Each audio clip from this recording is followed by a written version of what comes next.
मुख्यमंत्री योगी आदित्यनाथ ने महोबा के सिजहरी गांव के लोगों से वर्चुअल संवाद किया। इस दौरान मुख्यमंत्री ने कहा कि कोरोना शून्य की स्थिति की ओर बढ़ रहा है और कोरोना की तीसरी लहर के लिए यूपी पूरी तरह तैयार है। सीएम ने कहा कि स्वच्छता, स्वास्थ्य और फॉग फॉर्मूला अपनाना होगा। साथ ही उन्होंने मास्क और 2 गज की दूरी पर भी जोर दिया। इसके अलावा मुख्यमंत्री योगी आदित्यनाथ ने टीकाकरण को हर नागरिक का सुरक्षा कवच बताया। महोबा जिले में पुलिस को बड़ी कामयाबी मिली है। जिला मुख्यालय में चाकूबाजी के आरोपी युवक को मुखबिर की सूचना पर गिरफ्तार कर लिया गया है। आरोपी की निशानदेही पर वारदात में प्रयुक्त चाकू भी बरामद कर लिया गया है। मामला शहर कोतवाली इलाके के पीडब्ल्यूडी तिराहे के पास का है, जहां टायर की दुकान में काम करने वाले उमेश कुशवाहा से मोहन का विवाद हो गया था। देखते ही देखते विवाद इतना बढ़ गया कि उमेश कुशवाहा मोहन के पेट में चाकू से हमला कर मौके से फरार हो गया, जिसके बाद भट्टीपुरा पुलिस चौकी इंचार्ज की टीम ने आरोपी को कल्याण सागर तालाब के पास से गिरफ्तार कर लिया है। महोबा में लोगों में डर का माहौल पैदा करने के लिए अवैध तमंचे से प्रदर्शन करना एक युवक को भारी पड़ गया। मामले की जानकारी मिलते ही पुलिस ने युवक को अवैध असलहे के साथ गिरफ्तार कर लिया है। मामला शहर कोतवाली इलाके के कानपुर सागर नेशनल हाईवे पर यादव ढाबा के पास का है। आरोपी युवक की पहचान रवि के रूप में हुई है। कुशीनगर में ऑपरेशन के बाद महिला की मौत को लेकर परिजनों ने हंगामा कर दिया। मामला कसिया नगर के वीना अस्पताल का है। बता दें कि महिला को प्रसव पीड़ा के बाद भर्ती किया गया था, लेकिन ऑपरेशन के कुछ देर बाद ही महिला की मौत हो गई। वहीं नवजात की हालत नाजुक बनी हुई है। परिजनों ने मामले में डॉक्टर्स पर लापरवाही बरतने का आरोप लगाया है। वहीं डॉक्टर ऑक्सीजन की कमी से मौत की बात कह रहे हैं। हाथरस में एक युवती ने खुद को जिंदा जलाने की कोशिश की है और अब युवती जिंदगी और मौत के बीच जूझ रही है।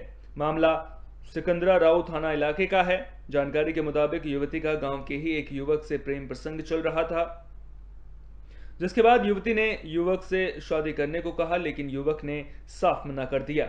आरोप है कि युवती के परिजन जब शादी की बात करने युवक के घर गए तो युवक के परिजनों ने उन्हें भगा दिया, जिसके बाद परिजनों ने पंचायत की शरण ली, लेकिन वहां भी कुछ नहीं हो सका।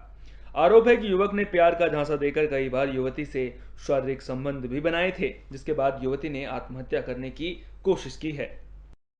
फिरोजाबाद से सड़क हादसे की खबर सामने आ रही है। मामला आगरा लखनऊ एक्सप्रेसवे का है। जानकारी के मुताबिक नसीरपुर इलाके के पास खड़ी बस में ट्रक ने टक्कर मार दी।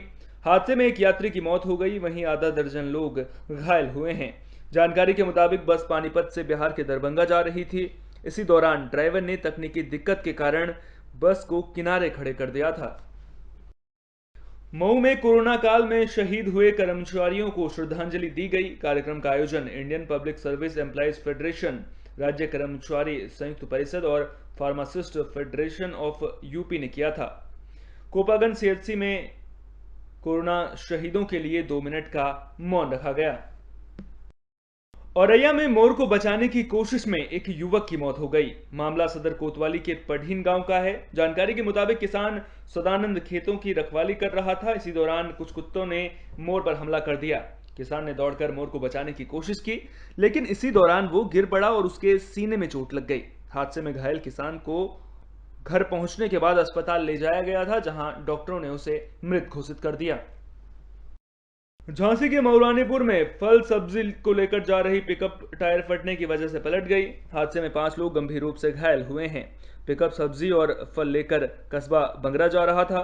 इसी दौरान टायर पंचर होने के कारण पिकअप भकोरा पचोरा गांव के पास पलट गया। झांसी के गरोठा की दूरी जिला मुख्यालय से करीब 90 किलोमीटर है।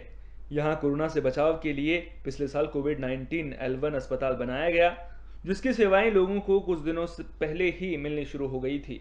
मौजूदा समय में यहां 3 कोरोना संक्रमित मरीज भर्ती हैं, लेकिन अगर किसी मरीज की तबीयत ज़्यादा बिगड़ती है तो उसे 90 किलोमीटर दूर झांसी भेजा जाता है।